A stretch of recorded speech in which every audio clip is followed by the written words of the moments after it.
Hi, my name is Adrienne Edwards, and I'm giving a presentation today on the sociologist Robert Merton.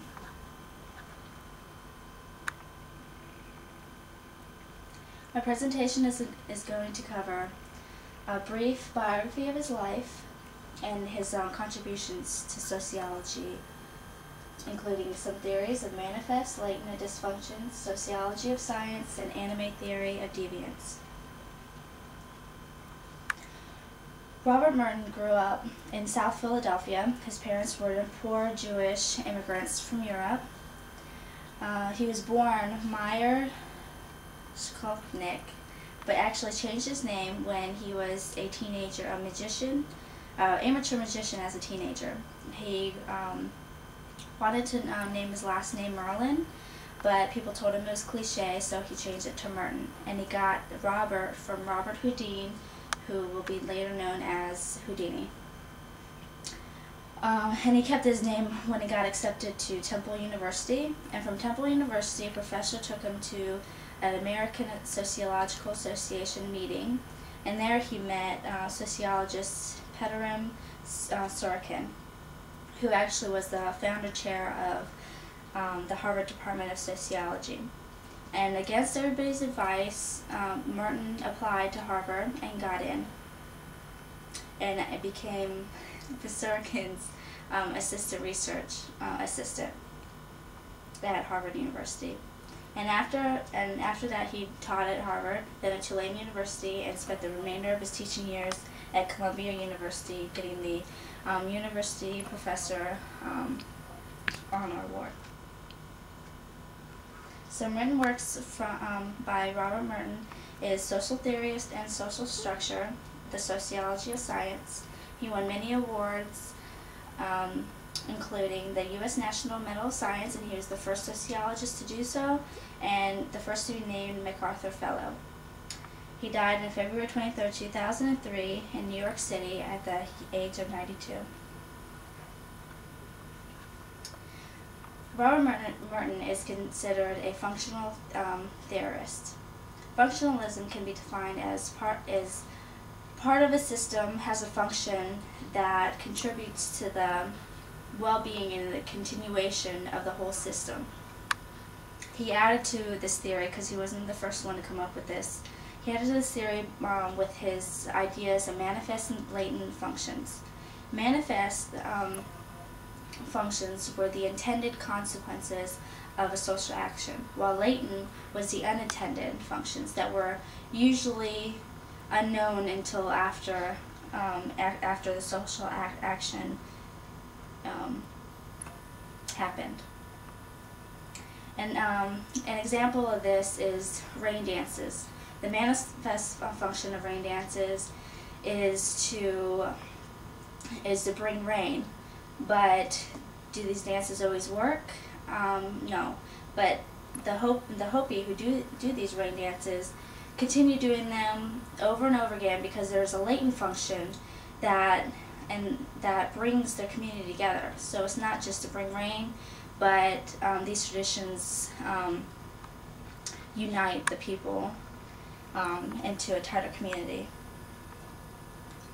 Another theory that Merton is known for is the sociology of science, and this is something that he was best known for. He won the U.S. Medal of Science, first country for this idea.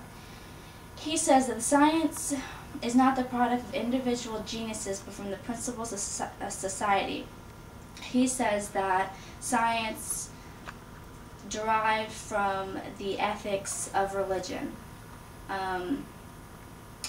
The early scientists from the 17th century weren't nonconformists and split away from the pack, but were actually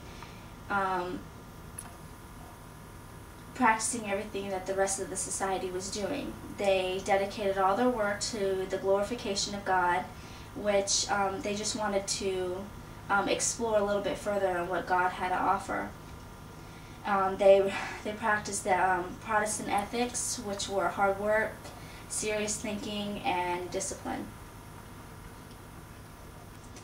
Another theory that Robert Merton did that was big contribution to the field of sociology was his anime theory of deviance, which some people call the strain theory.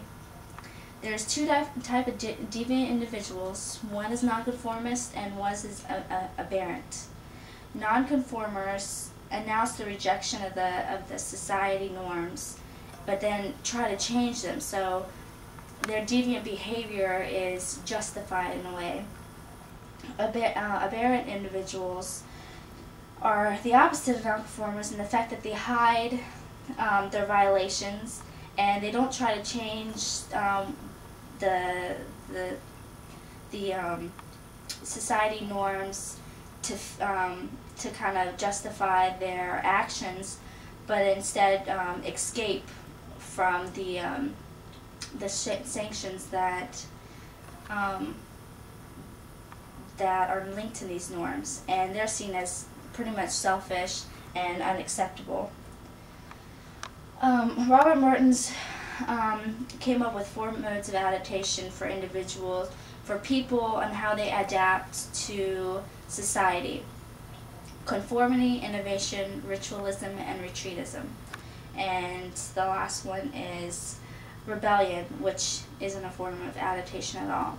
Conformity is when a person agrees to the goals and the means of how to reach these goals in society. They want a car, so they work hard to achieve them, to achieve it acceptably.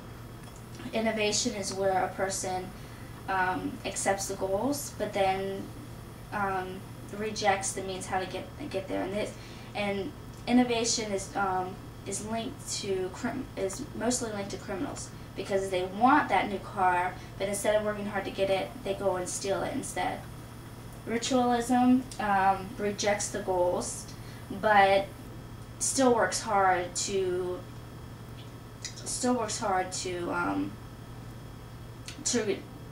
be able to get what they want. They have education, they work hard, but they don't want to do it for wealth or for a bunch of things. They do it just because that's what they want to do. Retreatism is where an individual rejects the goals and the means, which they don't want to have anything to do with wealth, family, anything. Then this is typically what you would call a drug addict. They would just withdraw, they become like a hermit, they don't have anything to do, they don't get a job, they don't work hard, and they don't have anything to show for it.